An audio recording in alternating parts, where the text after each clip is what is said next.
What's up guys, it's me Albert Legaspi and welcome back to another episode of my vlog. For today's video, we are here in Resorts World Manila. Ayun nga guys, dahil kasama ko yung mga pinsan ko, tita, tito. So, keep on watching.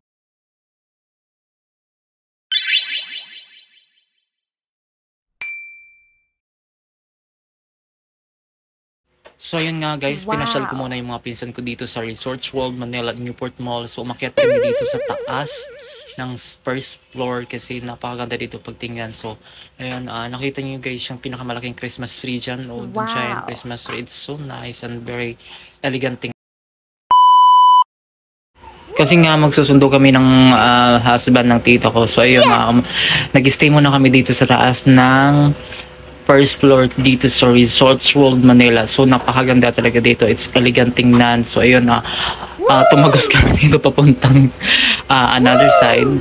Yan yung mga pinsan ko, kasama ko sila. So she's enjoy naman sila kasi minsan lang silang makapaggala. Tapos bumaba ulit kami dito sa ground floor. So nakita niyo yung napakagandang decoration dyan ng Christmas, parang nilagay mga snow, artificial snow. Tapos yun, pumunta kami dito sa museum, but it's not a museum, but it's very interesting to say this one. It's elegant, that recycled decoration para maging Christmas light siya tingnan. So napakaganda niya. So the color is different from others. So yun, nagpicture kami dito in a few minutes dahil mamaya pa yung sundo namin 12. Tapos tumapas kami ulit dito sa Newport Mall. Nakikita nyo dito. By the way guys, since 2018 dito pala ako nagtrabaho sa Marriott Grand Ballroom sa main hotel. So I am the banquet waiter. So dito nagsisimula yung career ko bilang CPR. After that, so ayan, bumalik ulit kami ng sa loob ng Resorts World Manila. Kasi naisipan namin, explore pa namin yung iba't ibang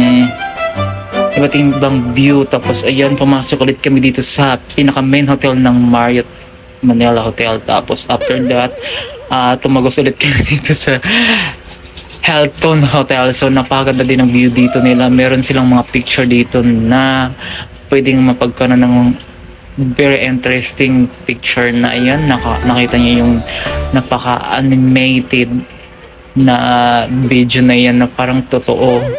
It's nice. Yung mga jellyfish dyan, tingnan nyo guys. At by the way, ginagawa lang nito dito sa Newport Mall tuwing Christmas season. Tapos nakita nyo yung mga flowers. It's artificial, but parang pagtitingnan mo siya, parang totoo talaga. So ang daming tao talaga na pupunta dito during Christmas season kasi it looks like nice, elegant tingnan yung mga colorful lights nila, mga lighting. After that, parang lakad-lakad lang kami dito para hindi kami maboring, diba? So lumabas na ulit kami. Tapos kasi pupunta kami ng Terminal 3 kasi doon kami maghintay kasi doon nga kami susunduin ng tita ko ng husband niya. Sorry. And then, yan, dito naman kami dumaan sa Marriott Grand Ballroom. So, by the way guys, yung Marriott Grand Ballroom pala, ito yung pinakamalaking ballroom dito sa buong Pilipinas. Ayun, dumaan nga kami dito sa Runaway Manila papuntang Terminal 3. So, may bridge dito. So, dumaan lang kami dito sa Centeris. Tapos, after that, direct na to sa Terminal 3. Sumakay lang kami ng elevator. That's elevator. So, napakaganda din dito tingnan kasi no need to hindi ka na pwedeng dumaan doon sa baba kasi ito nga, it's direct na siya papuntang Terminal 3, so Runaway Manila. So it's very elegant tingnan din to kasi you know what, parang nasa bridge ka lang, tingnan mo yung ilaw niya, it's very nice. And then yung side niya, tapos sobrang saya namin dyan. Ayun, diba? Happy lang yarn.